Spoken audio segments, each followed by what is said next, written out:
On est probablement sur l'un des exercices que je préfère réaliser. L'interview de Mehdi Benassia à l'équipe. Triple page où il se livre, il dit tout. Il parle du mercato d'hiver, il parle de sa fonction de dirigeant, il parle des problèmes internes et il lance des grosses bombassos. Il parle également de son rapport avec les instances du football. Je vous ai lu tout ça, je vous ai analysé tout ça et on va s'en parler dans cette vidéo. Les amis, bienvenue sur CM Football, c'est un grand plaisir de vous retrouver. C'était pas prévu, on devait se retrouver demain pour l'avant-match, mais on est si bien ensemble. Alors, bienvenue, abonnez-vous si vous ne connaissez pas encore la chaîne et apportez-moi un maximum de force, on va essayer d'être le plus précis possible avec, pour commencer, les actus mercato, parce que il y a eu pas mal de choses qui ont été dites entre hier et aujourd'hui sur des dossiers et des joueurs qui pourrait arriver à l'OM l'été prochain. On va revenir après sur l'interview de Benassia avec le mercato d'hiver, sa mission, les instances et mon avis général. En tout cas, ce matin, quand j'ai commencé à la lire, j'ai vraiment kiffé parce que ça a commencé comme ça. Regardez ce qu'il a dit. C'est l'équipe qui l'annonce. On débarque à l'hôtel Intercontinental à 11h02 ce mardi matin avec 2 minutes de retard et Mehdi Benassia nous interpelle sans lever le doigt. Comme Eli Wahi, attention aux horaires.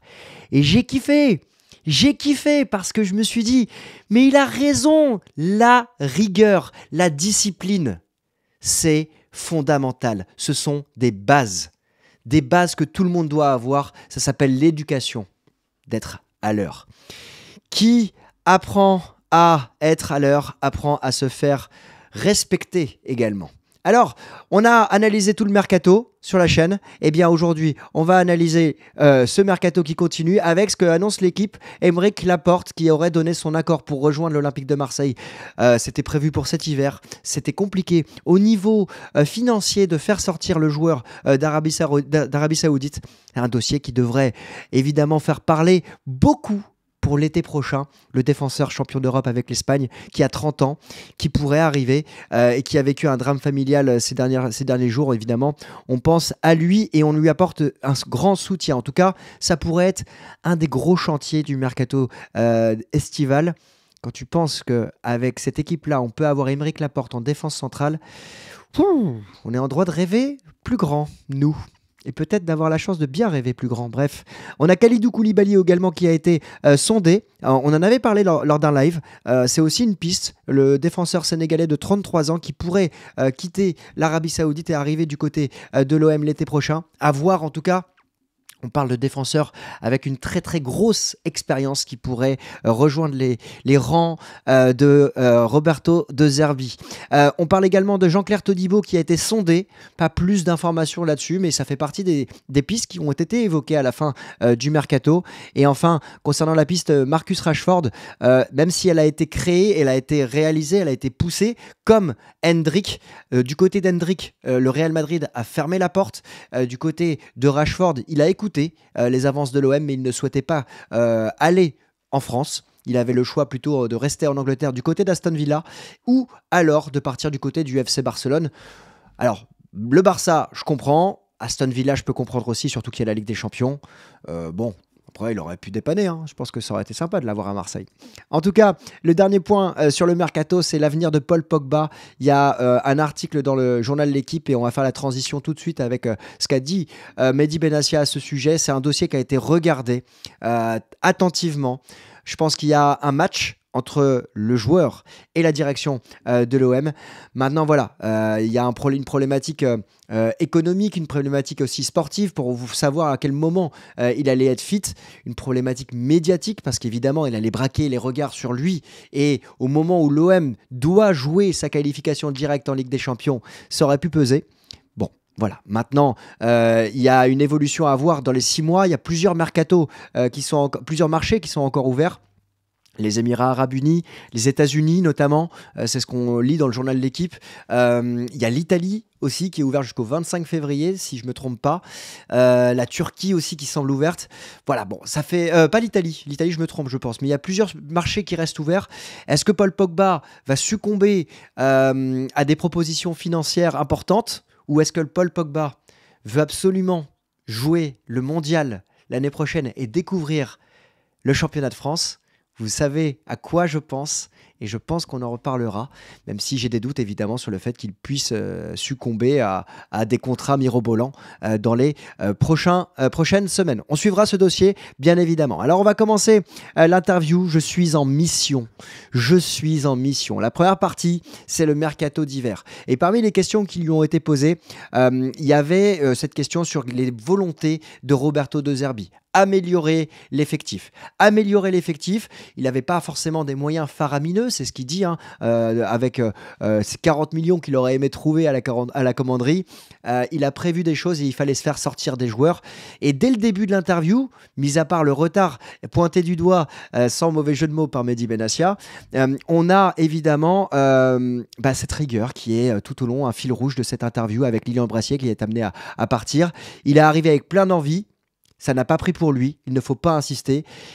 Il n'y a pas de mauvais joueurs, il y a des mauvais contextes. Et évidemment, c'est un cas pour lui, c'est un cas également pour Eli Wahi. Vous allez le voir tout à l'heure. Encore une fois, cette problématique de rigueur, elle est pointée du doigt. En tout cas, on pense ici, comme on l'a dit dans la vidéo d'hier du bilan du mercato, que l'OM s'est renforcé, même s'il reste un petit trou dans la raquette défensivement, mais ça pourrait s'améliorer quand on a vu les pistes évoquées lors du mercato d'été. Alors après, il n'y a pas de dissension, il n'y a pas de conflit entre De Zerbi et la direction de l'OM, mais j'ai trouvé un Benassia offensif et qui met,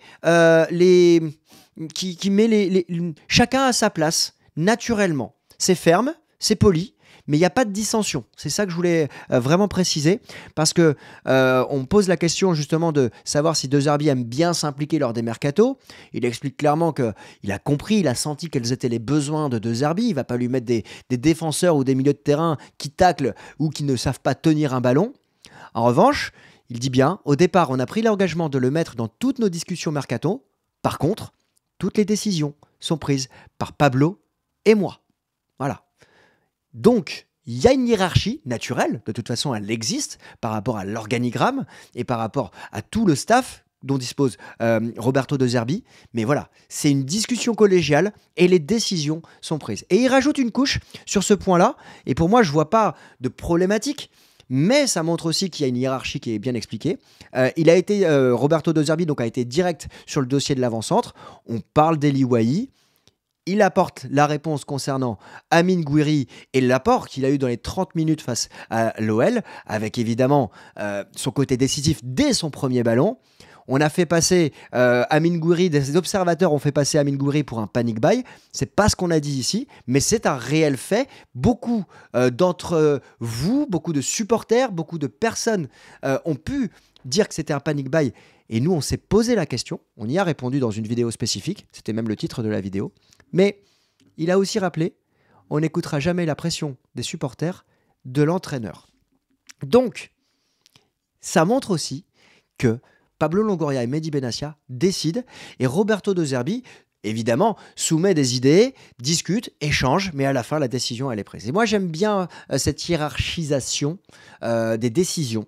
Et j'aime bien que chacun soit mis à sa place également, pas négativement vis-à-vis de Roberto De Zerbi, qui dispose d'un staff conséquent pour mener à bien sa mission et aller chercher, évidemment, la place qualificative directe en Ligue des Champions, avant de penser à plus.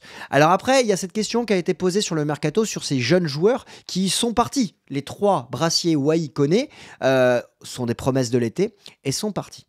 Et il explique les rouages du mercato.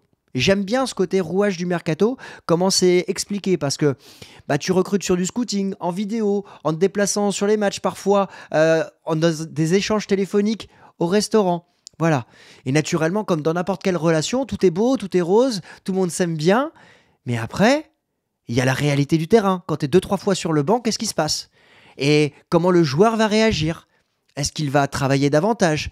Quelle attitude va-t-il avoir? Comment va-t-il se comporter dans le groupe? Comment va-t-il se comporter vis-à-vis du staff? Comment va-t-il se comporter vis-à-vis de la direction? Et quand tu rejettes la faute sur les uns ou sur les autres, évidemment, ça coince. Et c'est ce problème de rigueur qui a été pointé du doigt. Et vous allez le voir encore une fois, il y a des choses au fil de l'interview où on se dit « Mais c'est absurde !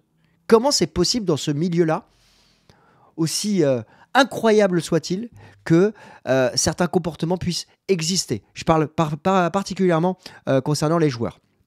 Et justement, il parle de Zerbi qui dit aux joueurs: donne-moi ton corps, baby, ton tête, baby. Hey. Non, il dit pas ça, il dit: donne-moi ton cœur, donne-moi ta tête, donne-moi ta confiance, suis-moi et le reste viendra. Naturellement, un joueur va dire oui, oui, oui, mais après, c'est comme dans toute relation.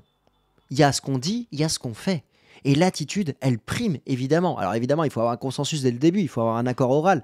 Mais derrière, il faut se mouiller, il faut aller chercher, il faut mouiller le maillot et avoir cette détermination continuelle pour réussir.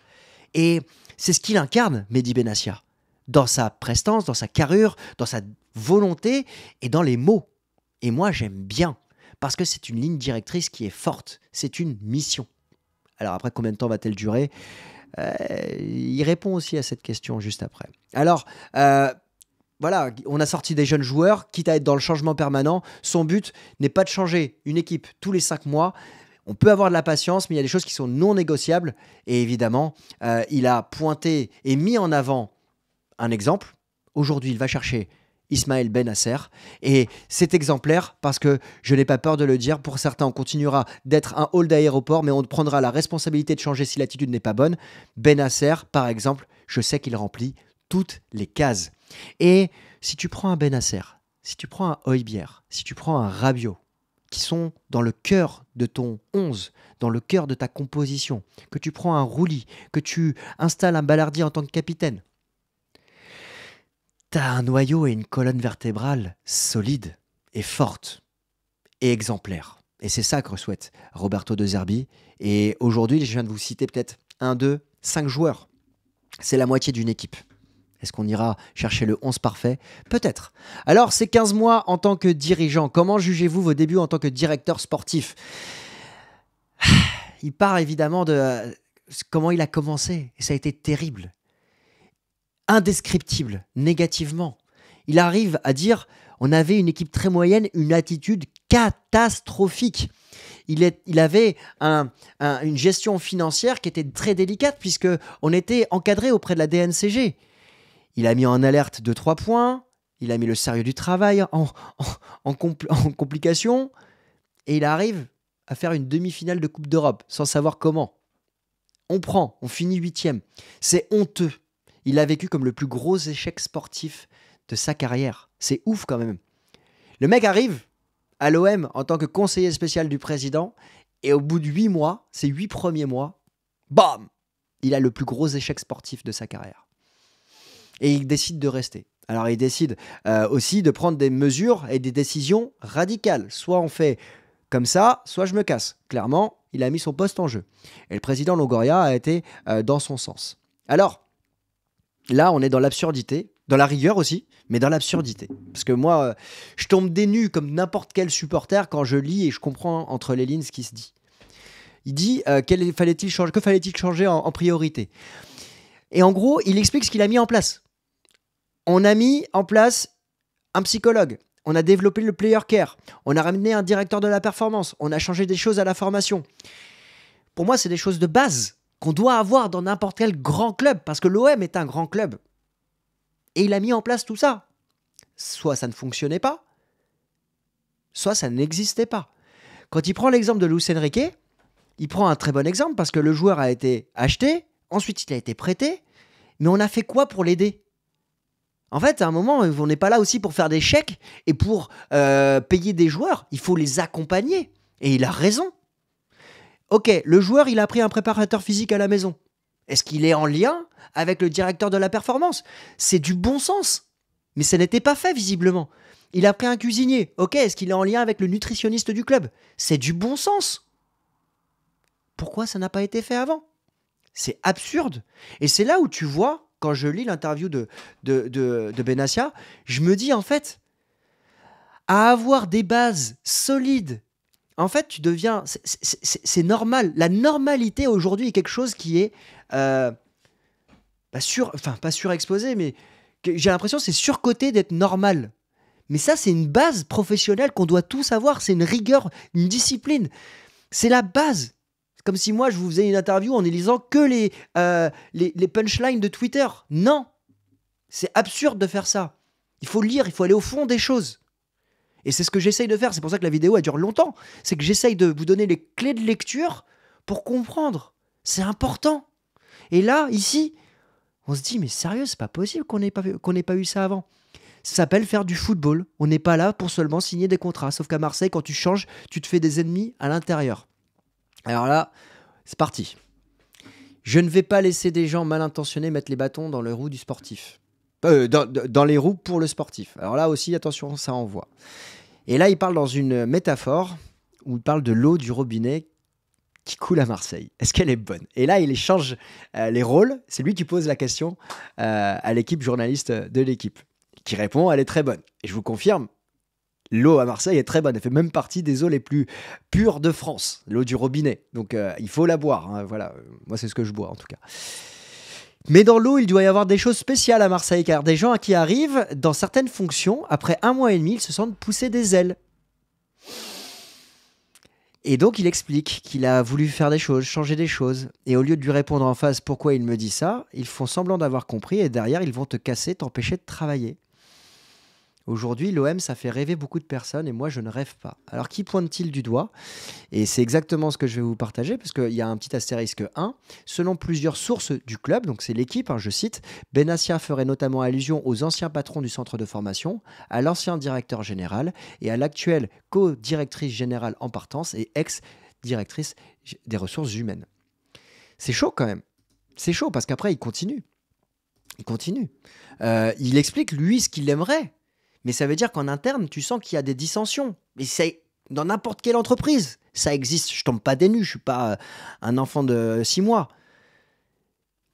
Mais quand tu vois le matériel que tu as à Marseille pour pouvoir faire de ce club une institution, un club à dimension mondiale, un capital supporter extraordinaire, hors du commun, je me dis, waouh, c'est le danger qui guette de l'interne, il est chaud. Voilà, c'est chaud. C'est chaud. Il dit, voilà, j'ai pris ce club... Alors, ce qu'il aimerait qu'on dise de lui à la fin, c'est, j'ai pris ce club dans ces conditions, j'ai sacrifié 2-3 ans de ma vie. Voilà. Donc, il voit à 2-3 ans de sa vie. Il le répète après. Sûrement pas plus. Donc, c'est ferme. Voilà. Donc, clairement, il a signé pour 2 ans et demi.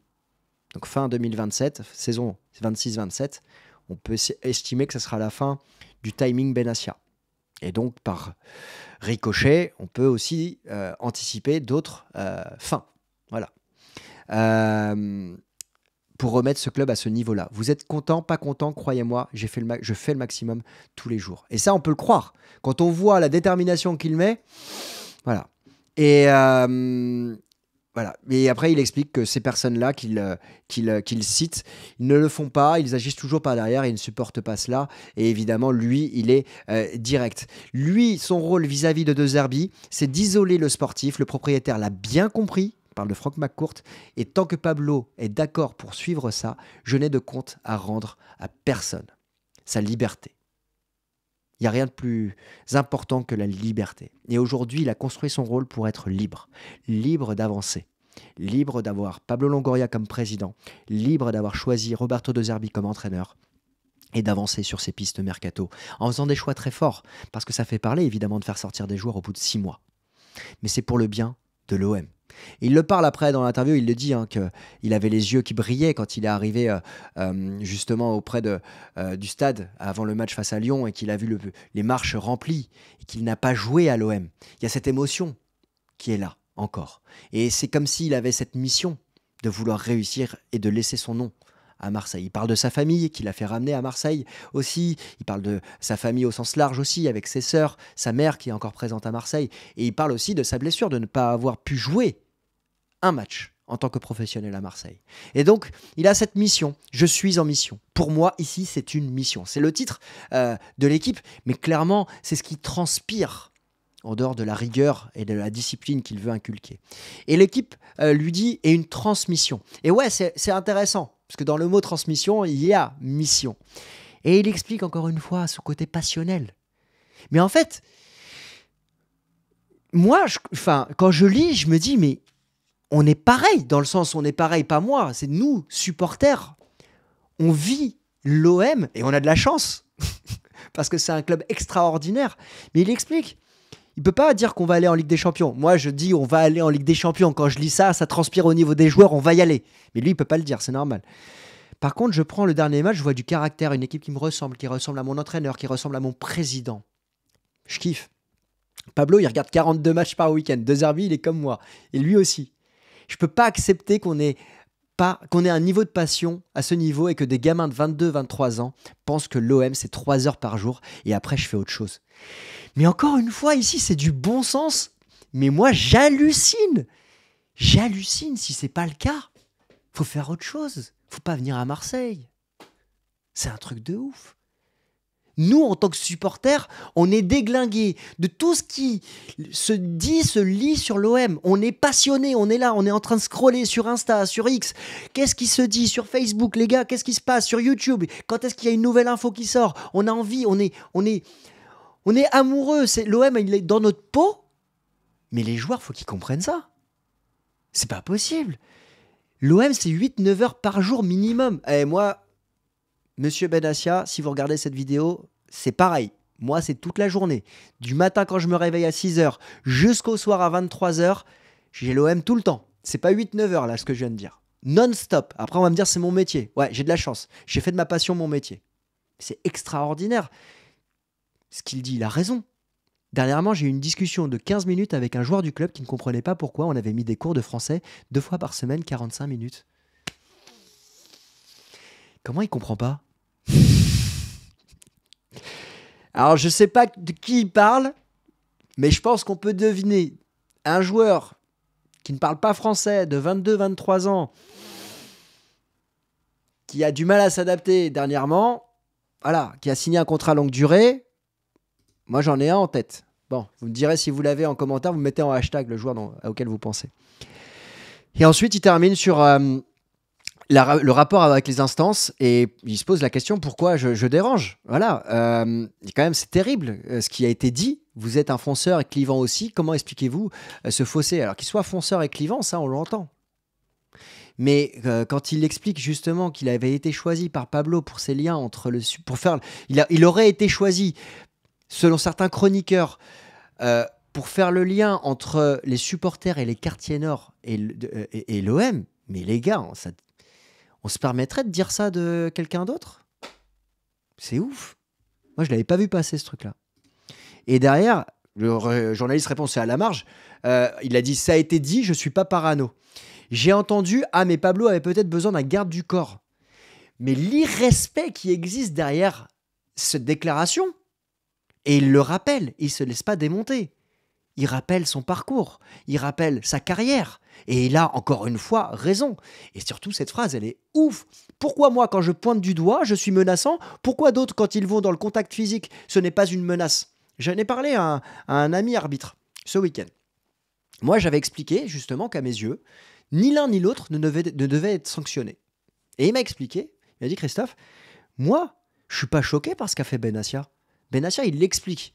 Il est dans une discussion en expliquant, voilà, vous lui direz qu'il y avait pénalty là-bas. L'étang, il arrive, il lui prend le bras. Il me dit, mais mec, moi, si c'est pas sanctionné, il va se passer quoi dimanche quand je vais arbitrer? Il parlait de l'étang. Et il a raison. Moi, je suis prêt à revoir mes positions si on m'apporte des arguments. Et là, on a un arbitre qui me dit ça. Je dis, t'as raison. Voilà. Et là, il veut aller, lui, au bout juridiquement pour montrer à tous que c'est gravissime ce qui s'est passé. Voilà. Après, on revient sur l'interview de Julien Fournier qui disait que dans 10 ans, on allait s'en rappeler en rigolant. Lui, il a dit ce que j'ai vécu contre Lille, c'est l'une des plus grosses humiliations de toute ma carrière. Lui, il n'estime pas du tout qu'il va en rigoler, évidemment. Ça devient... dites-lui, voilà, lui c'est une menace et moi ça devient une menace de 3 mois alors que Monsieur Turpin n'a rien vu, alors qu'il est dans une attitude qu'il veut calmer. On connaît l'histoire. Et ensuite on termine l'interview avec justement allez-vous apprendre à gérer votre côté émotionnel? L'émotionnel et la passion, mes qualités sont celles-ci. Tu peux trouver 150 directeurs sportifs plus compétents.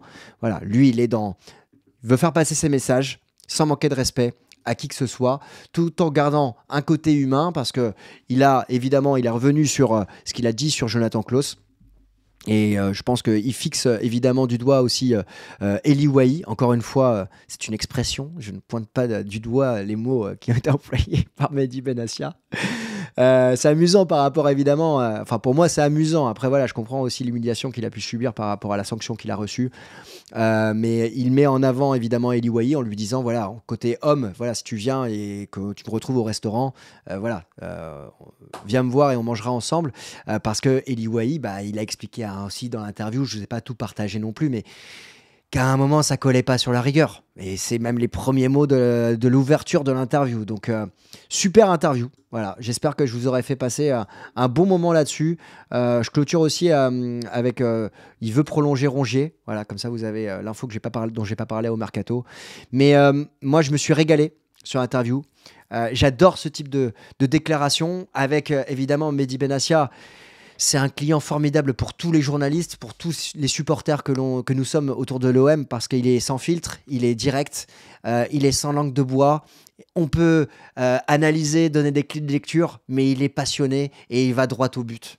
Et je trouve qu'on est formidablement bien entouré, staffé du côté de l'OM aujourd'hui pour aller au bout. Alors après, il y a ces dissensions en interne. Voilà. Je suis partagé par rapport à ça parce que ça fait partie des choses, moi, que j'aime pas trop savoir. Voilà, j'aime pas trop que ça s'ébruite. Je préfère que le linge sale soit lavé en famille.